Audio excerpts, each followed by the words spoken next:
Before this episode of the Artists and Emotions podcast gets started, I want to give a fair warning that this episode contains subject matter such as depression, alcoholism, thoughts of suicide, and traumatic experiences. If these are things, along with strong language, that you are not comfortable listening to or they trigger you in some way, I do not recommend that you listen to this episode of the podcast. But without any further ado, here we go. You're the sole survivor. We're keeping you safe, Ronnie. Call me Butch. Everyone calls me Butch. You end up completely untouched. Yeah. I guess I got lucky. Not listening, I don't fucking care. I'm just trying to fucking help you guys. Look at a picture, Butch. Fuck you. Why would Allison's blood be on your clothes? I don't know. Maybe what I did was I took my hands and I put it in the pool of blood. And then I wiped it all over myself. Why, Mr. DeFeo? Why would you have put your hands in the blood?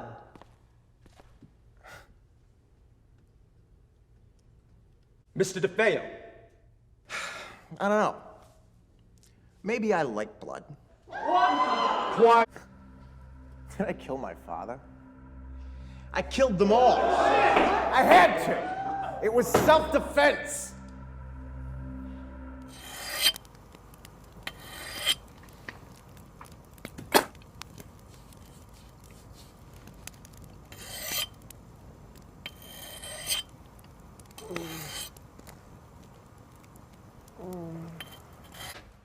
I was wondering when you were going to come to.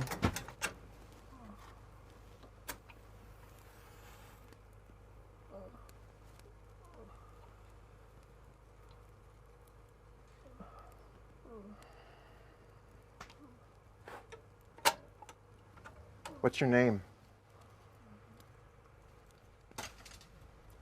I said, what's your name? They chose you. Hey, it's okay. It's okay. They chose me too.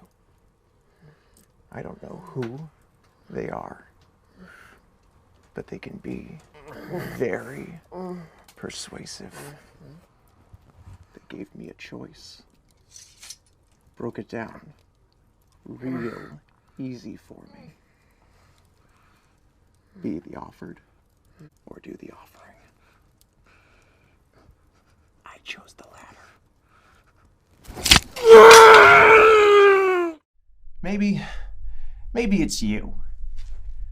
Why does everyone around you either leave or die? They left all those years ago too, right?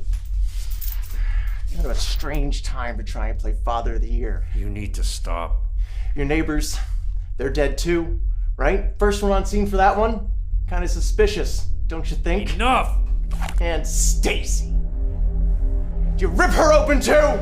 Welcome one and welcome all to the Artists and Emotions podcast. My name is Cody Alexander Curtis, and you just got finished watching the demo reel or listening to the demo reel of a very talented individual and someone who I would consider at this point to be a very good friend, and that is Ethan Rodgers. He is an actor along with a lot of other things that we're certainly going to talk about here. But Ethan, how are you doing today, good sir? Cody, first of all, I want to say thank you very much for having me on. I've been excited about this and looking forward to it. So I'm happy to be here. It's an honor to be on your inaugural show, and I look forward to talking to you today about acting and all things filmmaking and life. Yeah, I mean, it should be pretty good. Now, I mean, the first time we met each other, it's like, so that you people know, a little while ago, I wrote a script that was like 145 pages. The project itself fell through, but Ethan was one of the people who auditioned for it, and that's how we initially met each other. Although I had been hearing a lot about you up until that point around the New England circuit in regards to how good of a guy you were and how talented you are and all of that good stuff. And Ethan, he crushed it. He absolutely blew the audition away, and we went from there. But little did I know, Ethan Rodgers and I would get the chance to work with each other not too long after that point. Yes, yeah. We met up again on One for the Road. Yeah, and for those of you who are listening who don't know what One for the Road is, first of all, Ethan and I are both what you could say Stephen King superfans. And because of our brilliant director, David Jester, we were able to come together and be a part of creating an adaptation of One for the Road. Now, that film, don't want to talk about too much about that here because as time goes on, more than likely and definitely things are going to be coming out about it.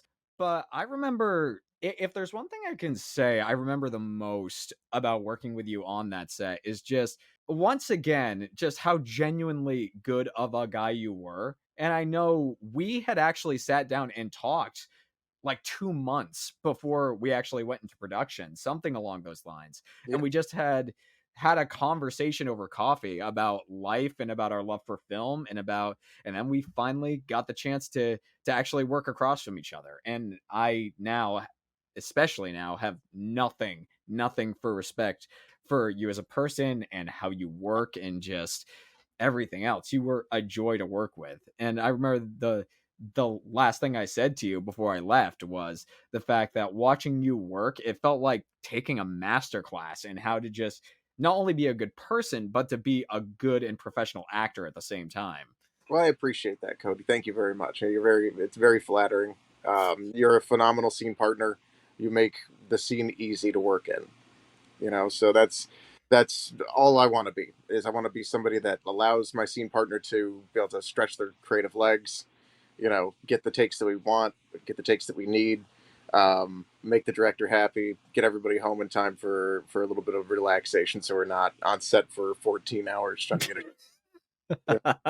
That's my main goal. My main goal is to get everybody off the set so we can be done for the day. It's not that I don't love being there, but there are some days where you're just like, okay, let's hit the shot, let's get the mark, let's go.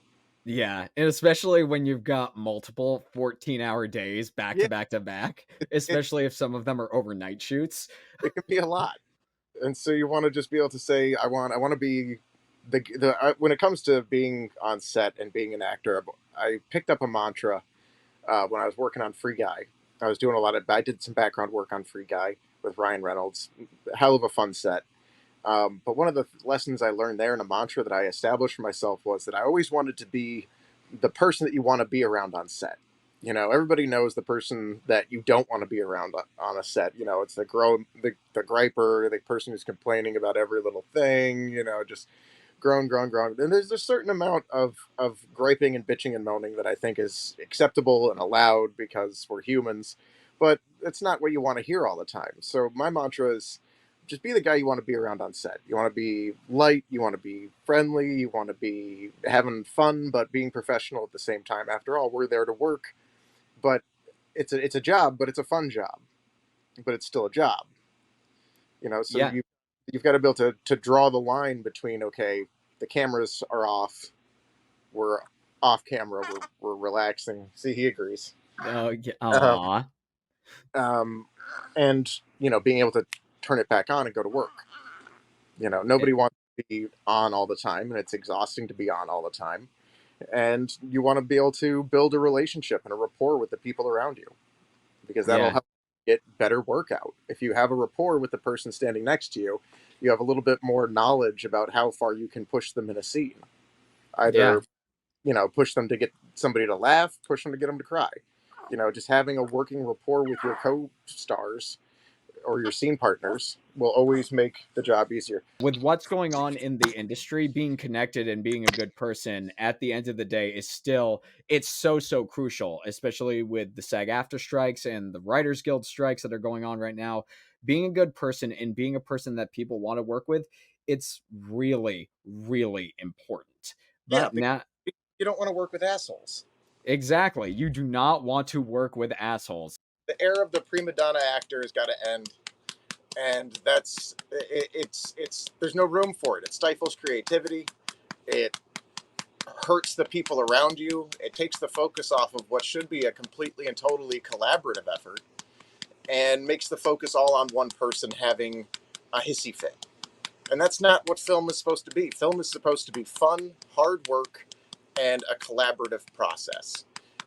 And if you've got one person there who's just making it miserable for literally everybody, it ruins all of those other things for everyone.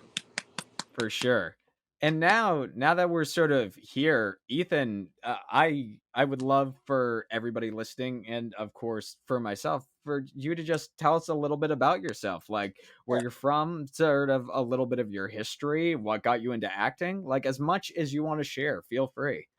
So I started. I've always wanted to be an actor, you know, and I never got into acting because one, I'm from Detroit, the Midwest, and I was born in the '80s. And so, growing up in the '90s as a child, I wanted to be an actor, but it's Hollywood, and you're living in the thumb of Michigan at that point, and there's nobody around. So how do you get into that? It's impossible. So, um, fast forward, uh, adulthood, marriage, divorce, army, alcohol abuse, Afghanistan, home, leaving the military, and one day you wake up and you're sitting in a desk at a dead end job, and you've done nothing for the last couple of years except drink and other stuff, and you are at the bottom of a really depressive well, and you're sitting there at this dead end job, thinking to yourself, "Man, what the fuck am I doing?" You know. And I remembered sitting there at that desk that I always wanted to be an actor. Because I was thinking I was going back. I was like, we've tried a lot. I've done a lot. I was in the army. I've done sales. Did contract security for a little while. I was a loan officer at a bank for 5 years. Uh, I've been a politico. I was on the campaign trail with Obama in '07 and '08. Um, Afghanistan. I've circumnavigated the earth. I've worked with the lowest of the low and the highest of the high. Special forces. I've worked interfaced with Secret Service and Department of Justice folks and all sorts of things. And I'm sitting at this fucking desk going nowhere. And I'm like, okay, well, I've done all this other shit, and I still have this hole in my chest. I still have this this desperation in my soul, and none of that stuff has done anything. None of it's filled it up. I mean, I've done some amazing shit. I've seen some amazing things. Um, like I said, I circumnavigated the earth. I met President Obama a couple of times. Um, Went to Afghanistan, came home, saved lives. But I still had this hole in my chest, you know. And I started thinking back. I was like, well, what have I always wanted to do that I haven't done yet? Acting. I've always wanted to act ever since I saw Jurassic Park as a kid. Always wanted to act. I saw Jurassic Park in the theaters when it first came out, and man, it was awesome. Um, and I ever since then, I always wanted to act. And I knew Boston was, getting bigger and becoming a hotter film scene. So I knew that there would be talent agencies. I knew that there would be people up here now. Because when I was a kid, there really wasn't anything. Boston casting may have existed, but in the early thousands, how would you know about it? Yeah. How would you, how do you even know where to get started? You go to film school, I guess, and you just kind of hope that you make it. But I was already in debt from going to college. I went to school for history, so I've got that, but that doesn't necessarily translate. So I did what anybody would do. I was sitting at my desk and I did a Google search. I had Boston casting, Boston talent agency, Boston whatever, and I found a few that were obvious scams. Your first Google searches, and it's like, hey, we're gonna make it. It's like, okay, this is obviously bullshit. I found one that didn't feel like bullshit. Just one, and it's for my first agent, Sofia Sanyanka, uh, and they were doing an open casting call in like June or July or something. It was like April or May, and so I sent in my information, sent them a picture, and like a month later, I heard back from them, and they're like, "Yeah, you should come on down to the open casting." They sent a script over. I memorized the script. I went down there, and she picked me up. I auditioned for her, and by November, she had me in my first commercial. That's incredible. Yeah. So, getting that initial the initial fun of it, taking a bus down to Boston to go to a casting agency. There's little things that you enjoy about just the process of it, of the doing. Like, well, I'm actually on a bus going to a city to go for an audition. This is something that's actually legitimately happening. It's something that went from I've always wanted to do this to I'm doing it. And that's what kept me going back. I got on the set for this ESPN commercial, and I was just there as a background extra. I think you see the back of my head in the commercial, which is, whatever. But I was a stand-in for one of the people, one of the stars, and I'm sitting up on this desk, and it's like a press conference kind of a setup, and I'm looking out from behind this desk with the other guy who's standing in, and we're just yucking it up, and I see all the lights and just the silhouettes of the people and the cameras and everybody moving around behind them and everything, and I was like, yes, this is where I want to be. This is where I want to be. This is where I belong. This is where I feel comfortable. This is where this. Yeah, there's always that first initial feeling. Now, I gotta ask you, because obviously, when it comes to commercial shoots and theatrical and narrative shoots, there's a big difference. And Yeah. I don't necessarily want to get into the differences and the technical stuff here. But the one thing I want to ask you is, was there one theatrical and narrative project where you got on there and after it was done, you were like, wow, so this is what this medium and performing as an actor, this is how magical and powerful it can truly be. Like, it Yeah. just completely changed your life, or more so than when you initially got into this and you were invested. Like, sort Yeah. of an expansion of, I know for a fact I'm never leaving this. Yeah, I think for me personally, it was with Stray. That was the first really big thing that I was able to do. I had done a short film with Henry, my writing partner Henry Columbar, and Sherry Lee. We had done a short film together, and that was fun. It was a good time. We had a good time with it. But Stray was the first time I really had to push myself outside of that comfort zone. And I spent 2 days chained up in a basement, getting beat on, and it was an amazing experience. And I had to draw upon a lot of the experiences that I'd had before. Just resiliency and keeping a positive attitude in a really not so awesome situation. Um, Being able to help motivate my scene partners and keep everybody positive and keep everybody moving. I walked away from that one thinking to myself, if I can do that, I can fucking do anything. And there was no, after doing that, there was no job that I was like, I don't know if I can do this. It was always like, oh, we'll figure it out. That was just so deeply satisfying, just having that opportunity. And from the audition process all the way through to getting the part, it was an absolutely fantastic experience. I feel very fortunate that I was able to have it.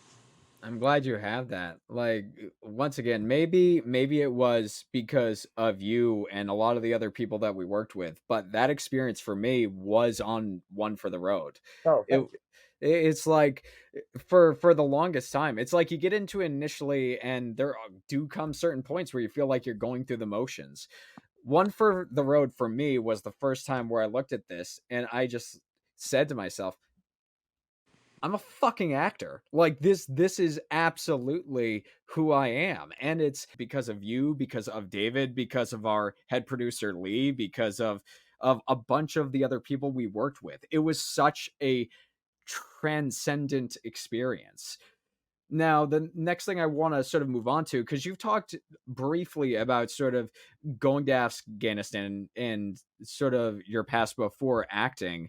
But what I want to sort of move into, and of course, within whatever you're comfortable talking about, is what your mental health journey has been like leading up to today, sort of high points and low points, and sort of how you grew and learned from those experiences to become sort of the best version of who you are right now.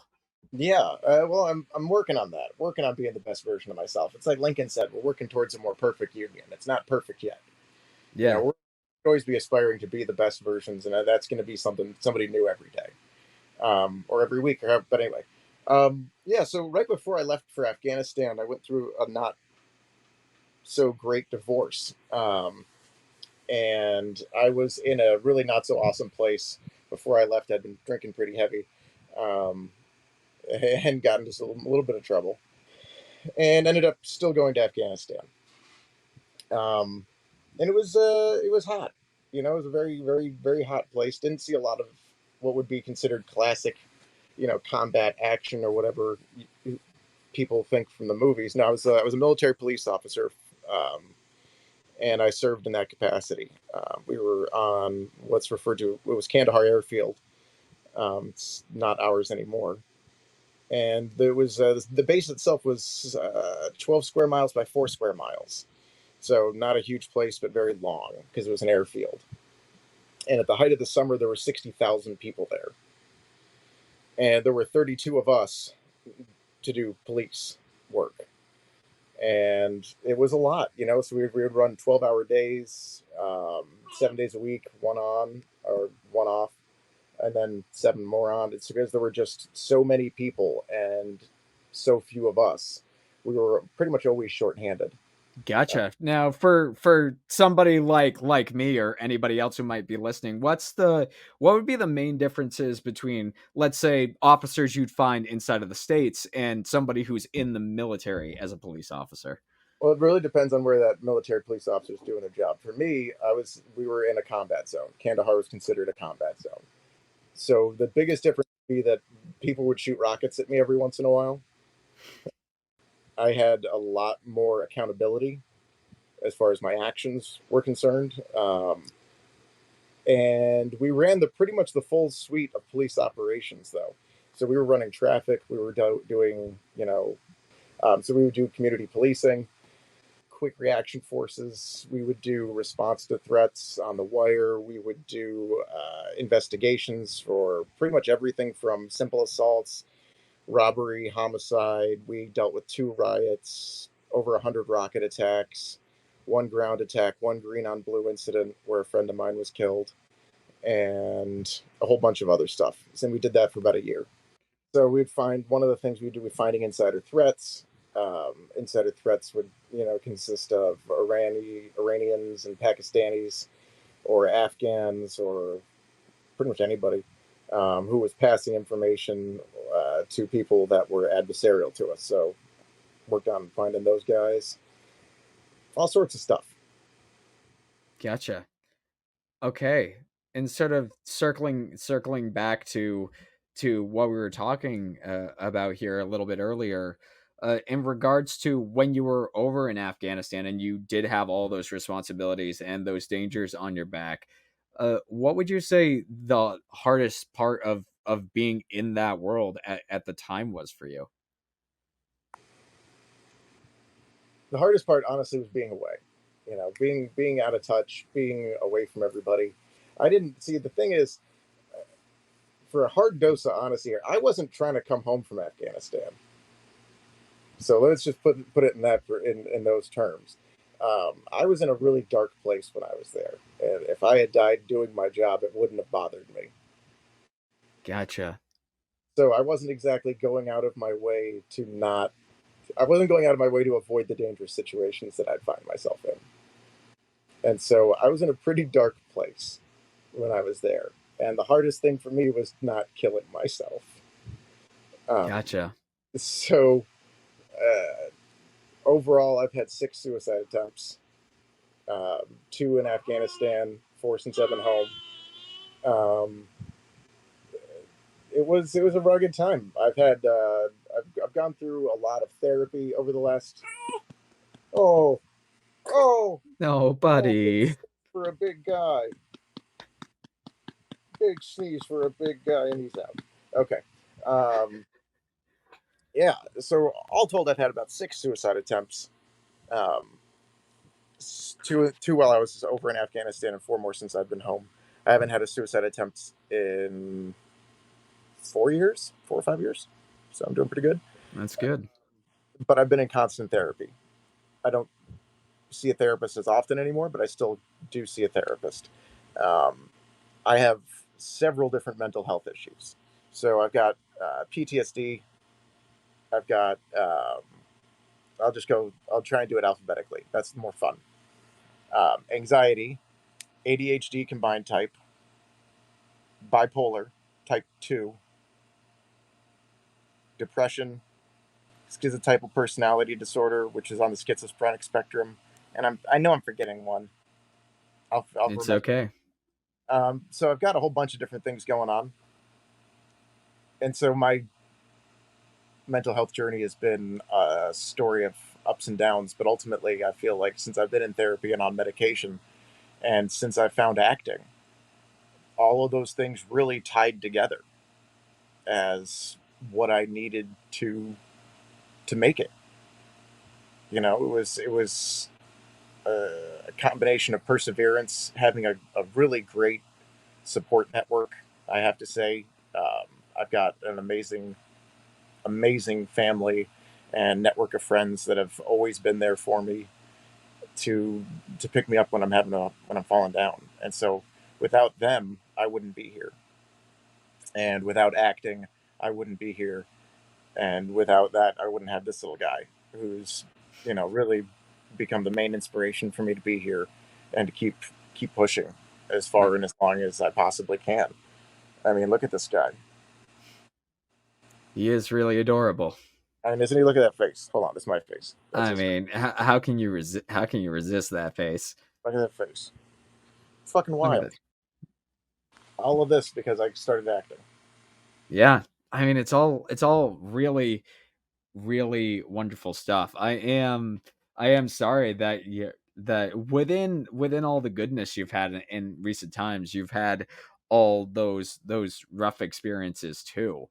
Now, I Yeah. do want to ask you, like you have mentioned therapy. Are there other things that you found, like outside of what you've already mentioned, that have helped you on this mental health journey of yours as well? Yes. Um, Mindfulness meditation. I meditate constantly, very frequently. If you've been on set with me, then chances are you've seen me meditating at some point. Yeah. If it takes, you've probably seen me do that. Helps keep me grounded, helps keep me centered. I smoke a lot of pot. And the reason for that is because it helps keep me level where I'm all over the place with all this different stuff going on, the schizophrenia and the ADHD and the bipolar and the depression and the anxiety and the PTSD. You got all these things bouncing around in your head all the time, and it's really just so I can function, and just be normal around humans without acting like a crazy all of the time. Um, if you want to see great examples of me actually being a crazy person on camera, the clips of me in DeFeo, I'm totally fucking off my meds. 100% completely and totally off my meds. Um, if you the clips of me from Black Vulture, also not on my medication. And there's certain times where that's helpful, but it's not. I wouldn't recommend it. I do it because I have a very fixed system that I've worked out with my therapist, and I check in with the director. I talk to the director and producer beforehand before I tell them I'm going to be doing this. I'm like, hey, and it's because sometimes there are emotional levels you can't get to if you're medicated. That's very fair. Sometimes there's a level that you can't convey if I'm on my medication. So I'll take it. I'll step down a few days before I film the scenes that I'm going to be working. And so by the time the day of the shoot rolls around, I don't have my medication in my system anymore. I shoot my scenes. Before I shoot, I give the producer my medication or the director my medication. I'm like, you give me this as soon as we're fucking done. And they do. We shoot the scenes. They say cut. I'm like, are you sure? Have we got it? It's like, yes. Okay, good. I take my meds. Everything's fine. But it's not something I would recommend. No. Don't do that if don't necessarily do that. I do it because I'm a crazy person. Yeah, I mean, you've already established it is a process for you as an actor that you have worked out with your therapist. Yeah. Now, the one thing I want to point out here that I'm sort of going to talk about is that therapy and medication has also helped me out. And for anybody listening, going to therapy is without a doubt a personal choice. This is not to say, even though it's worked for me and Ethan, I advise therapy to basically everybody I come in contact to, because I think having somebody there who can see things from the outside that you can't, I think it really helps. But once again, it is a personal choice. I mean, I know for me, there have been many, many points where, because of a few other things that I'll probably get into on later episodes, but because of acting, I have needed to go on to antidepressants. It's it's one of those things where it's a little thing that has helped, and then I find that if I go on it for a little bit and then go off of it, it does I can generally find my way back around to being somewhat normal as you can be while being in this profession anyway. Yeah. But it's interesting that you bring that up, and it feels like from the beginning of this podcast to you talking about your experiences with your mental health journey and in sort of your world of being an actor and finding your process. It feels like you said, being an actor has not only sort of, I don't want to say forgive yourself, because I don't think that's the right term, but reform yourself after everything that you've gone through, but has also helped pave the way to you being the best man and the best version of yourself that you can possibly be, including up to now, even though growth is like a continuing journey that we're all on. Yeah. I mean, I feel like without all the dings and the bends and the breaks in the frame and all the things that I've gone through, that in the moment, yeah, they were traumatizing. Yeah, there's shit that's happened. I don't think you can go through 18 years on planet Earth and not need to talk to a therapist about something. And it's like you said, it's about having an objective third party who's not your brother, your best friend, your whoever, who can say, no, that's kind of fucked up. It's about having someone objectively say that to you. And as far as medication goes, you know, the you can take all the medication you want, but if you don't tie that in with some lifestyle changes like quitting drinking or moving away from a deleterious crowd that you might be part of, it's not going to do anything. You really Yeah. do. It's about there are lifestyle choices and changes that have to be made along with it. Um, and that was for me part of the thing was acting was that lifestyle choice because it gave me something else to focus on. It gave me something to work on. It allowed me to take all of those life experiences that had otherwise just kind of battered me around and uh, like a rock in a polisher, you know, just kind Yeah. of around. And I was able to find an outlet to channel those things into. All those life experiences have been invaluable in building the characters, in on-screen performances, in dealing with difficult shoot locations, and dealing with adverse weather conditions, and all of that stuff plays into all of the experiences that I've had leading up to those moments, allowing me to give the best performance that I can give. And just a quick caveat, as far as me not taking my medication on shoots, I don't do that on every shoot, and it's definitely not every day. So Yeah. it's as needed and as required by the character and the scene that I'm in. So Yeah. when doing one for the road, I was medicated the whole time. Yeah, and for the roles that you specifically talked about, let's sort of break down the kind of roles that you did, because I know that DeFeo Jr., that role in particular, I'll let you sort of talk about that a little bit, because I don't know how many people actually know the story of DeFeo Jr. and what happened with his family and the Amityville horror situation. I Yeah, know a lot of like die-hard horror fans are very aware of what the story is based on, but I would love to not only talk about that character and why you did what you did to prepare for it, but sort of that story.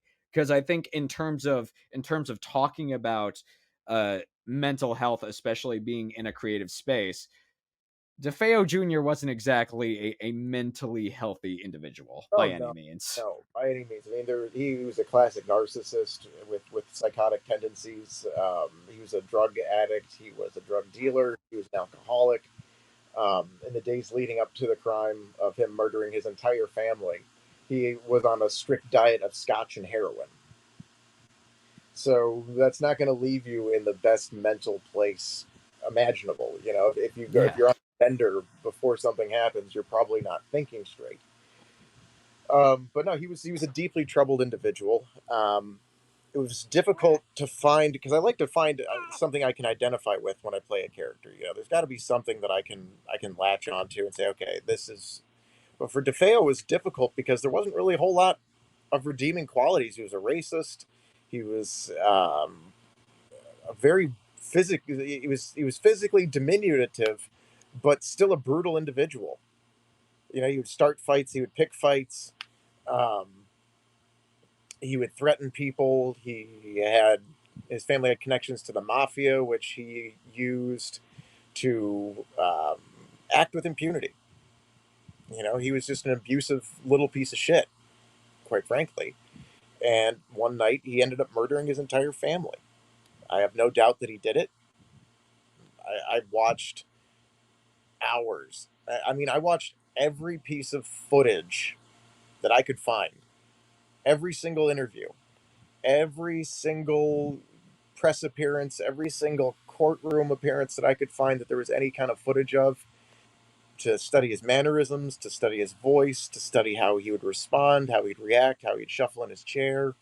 He was uncomfortable sitting still, so he had this like body movement to him, um, which was challenging because it's difficult to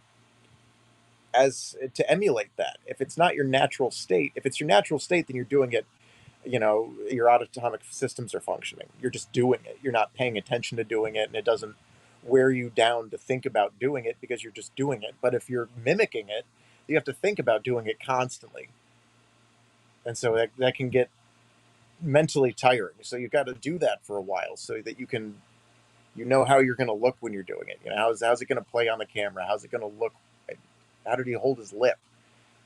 You know, what it is, how did he shave? You know, all that stuff. And the one thing that I was able to latch onto, that allowed me to identify with the character was he was physically abused when he was a kid. His dad used to kick the shit out of him on a regular basis.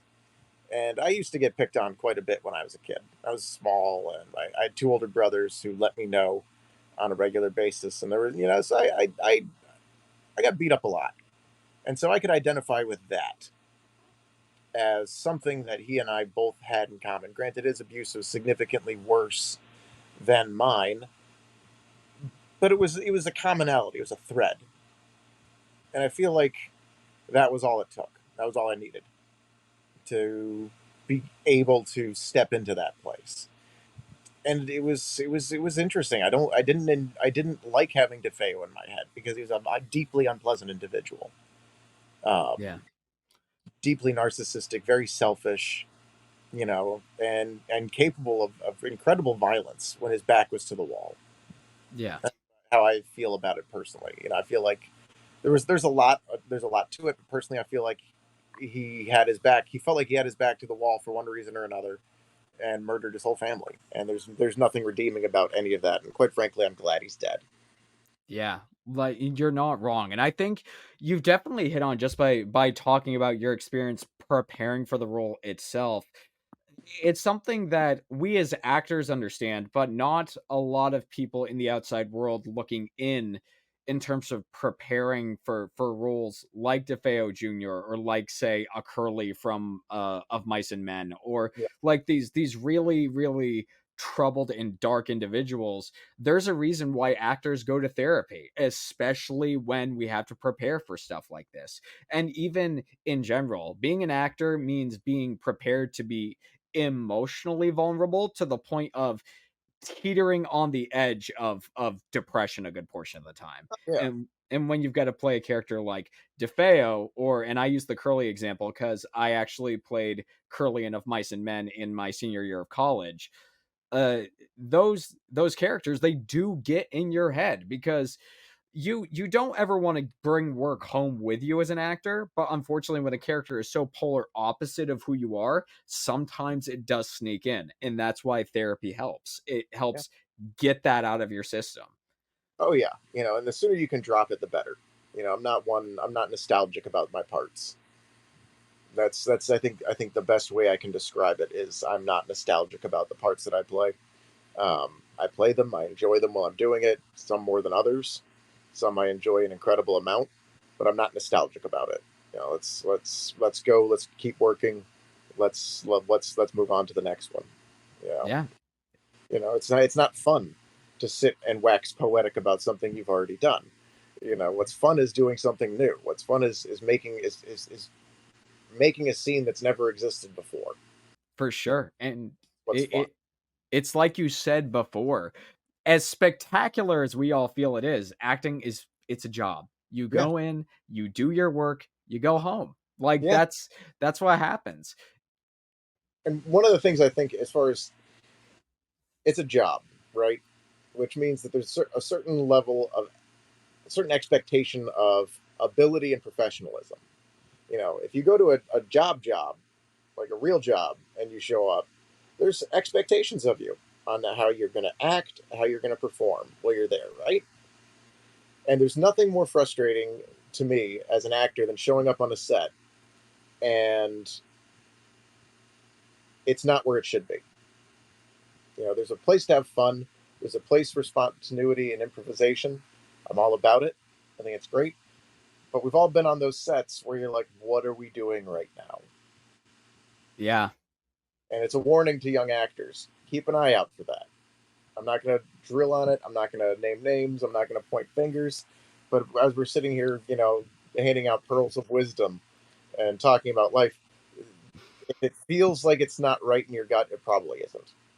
Yeah, it's true. And that's one thing as you stay long enough in this profession that you learn to do. You have to learn to trust your gut. And when it comes to young actors, the one thing I will say is that because it is a learning experience, do keep your eye out. But even if you do keep your eye out, more than likely you are going to be on one of those kinds of sets at least once. Oh, yeah. And the best thing about it is the greatest learning experience for what to look forward or what to look for in a project and what you should not be going onto a project for. Absolutely. I mean, you obviously can't predict which projects are going to turn out like that, but I've learned something from each and every single one of them. And I think the flip side to the coin is you're going to have a sour experience in acting. At some point in time, you'll be on one of those sets where you just have a sour experience, and the true test of it will be: do you learn from it or do you walk away from it? And if you can learn from it, you're going to last in the business. I've been Yeah. doing this 6, going on 7 years now. And if you could, and there's a lot of people who've just come and gone in the New England region in that time frame.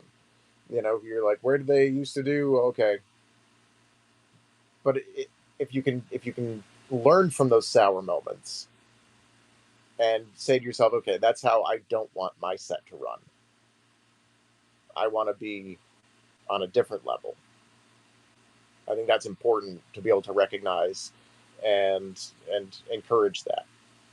I agree. And the one thing about this business, everybody says that you've got to be mentally tough to stay in this business.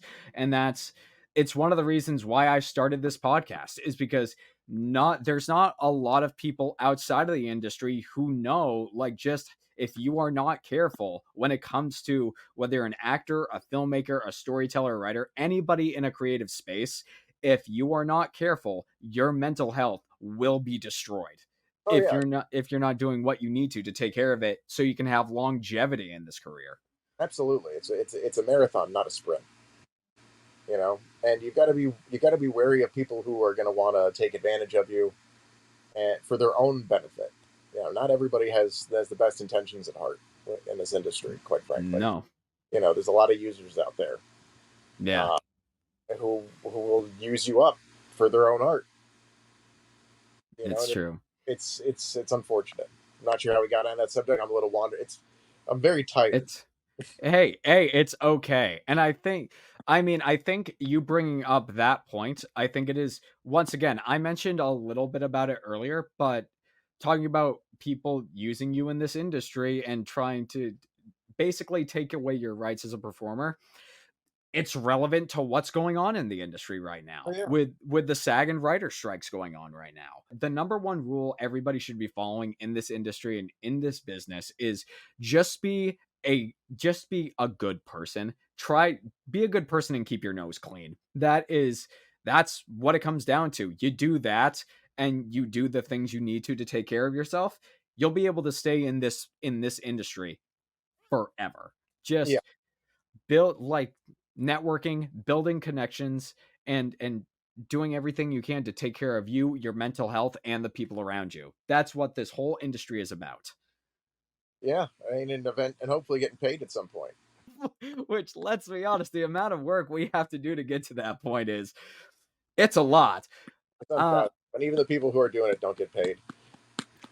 it's true, You know, unfortunately.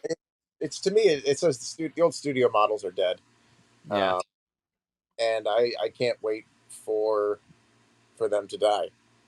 Hey, I can't disagree. I've always said that the indie circuit and independent film studios, those are the things that I find most attractive Oh yeah, because the creativity isn't dead. It's still there. It's not going after it for money. yeah. And I mean, if you look at some of the stuff that's come out in theaters recently, not counting Barbieheimer, um, the Flash was what, like a $200 million bomb, Yeah. more than that. Like nobody's actually going to see them. Yeah, They which spend all this money, but no one's actually going to go see the movie. yeah, and it's crazy when you look at independent films that are being released right now, it's a cycle and the cycle has really hit where independent films A24 is a big hand in this, but independent films are the new blockbusters. Every time there is an interesting looking independent film, everybody flocks to the movie theater. Yeah, that because it's fresh. It's not the same old, same old. It's not some. It's not bullshit. It's a genuine story. And I think that's one of the things that Hollywood's going to have to realize is that you actually have to tell genuine stories. They used to tell good stories. Back in the '90s, they used to tell great stories. There was My Left Foot. There was all of the crime and thrillers of the '90s. None of that's out there anymore. The John Grisham books, the John Grisham movies, not a thing anymore. You No. don't have that same draw, or you don't have the same production in those films. It feels like, I don't know. It just feels like boring. It's just repetition at this point. There's a formula that everyone's trying to follow. Superheroes get rich quick, big explosions, big CGI fights, Yeah. or I don't know. I don't know what it is anymore because nothing's actually happening. You're just watching a big cutscene. It's true. I mean, you're not wrong in any kind of capacity. I agree. I'll tell you what though, if there is one thing that is genuine and is not boring in any capacity, it is you, Ethan Rodgers. And as we come to sort of what will be the end of this episode, I just want to give you the time to sort of talk about yourself some more and talk about anything that you may be coming up or something that you're super proud of or basically anything and everything that you want to talk about to put out there. Feel free. Like this last little bit is for you. Well, the thing that I'm most proud of right now is this little guy. This little guy And right here, the thing that I'm most proud of, and I think that's the best thing that I've ever done in my life. They say it changes you. You don't really understand until it happens, and wow, that's the truth. I couldn't even explain it if I wanted to. Like I honestly, I was thinking about it last night. I was like, I couldn't explain this to someone if I wanted to. It doesn't make any sense. But there it is. What's coming up for me right now is I'm going into production on a film. I can't say a lot about it just yet. Going into production in September, October. It's a feature-length horror thriller. I do a lot of those because that's what people make up here. And then working on a whole bunch of our own projects. We're trying to get our company, Hollywood Northeast LLP, off the ground. We have the trunk in the festival circuit right now. It's getting its name out there. It's making the rounds. Writing, trying to get back into doing some more acting. I kind of took a good portion of this year off. I think the last thing that I filmed was actually One for the road. One for the Road was the last big thing that I filmed um, before I decided to take time off for this guy and his mama. And that's what I've been doing for the last couple months. I've been down on Long Island, just being here and helping out as much as I can, just trying not to get in the way and take care of him as much as possible. But we're headed back up to New Hampshire soon, which is going to be great. Get back to this New England homeboys roots, and hope to start writing again soon. We got a bunch of stuff in the works that we need to just finish up. Some ideas that we're working on getting out there. Nothing super concrete, but with the writer's strike and everything going on, we're trying to find niches that we can fit in and fill certain creative and production requirements, because you got to feed both ends of it. You got to feed the creative side of it, and then you actually have to try and make some money. Yeah. It is a business after all. It is. And so that's what we're working on right now. We've got some ideas kicking around, but keep an eye out, and you're going to hear more, I imagine. Yeah. That's incredible. Like, first of all, like, congrats to you, like, for everything that you've had come up in the past year. Seriously. Thank you. Like, and thank you for being so kind enough to share your story and your journey and coming on this podcast. Like, we haven't, the last time that I think we fully talked with each other was One for the Road, and it was definitely the last time we've seen each other in person. So honestly, this is another reason why I started up this podcast. Is because, to be honest, for my own selfish reasons, I wanted to see and talk with people again. Hey, And totally get that, bro. Trust me, I totally appreciate it. That makes sense. but yeah, this has been an amazing time talking with you, Ethan. Seriously. And for everybody out there who is currently listening, this man is, I can't reiterate enough, one of the kindest and most giving actors I have probably ever met, along with being one of the most genuine people I have ever met. And so I hope you all enjoyed listening to him. I hope you got something from this episode of the podcast, and I hope you got something that you can bring with you on your own mental health journey if you choose to. And with all of that being said, I hope you all have a great day. My name is Cody Alexander Curtis. I'm your host, and this is the Artists and Emotions Podcast. See you next time.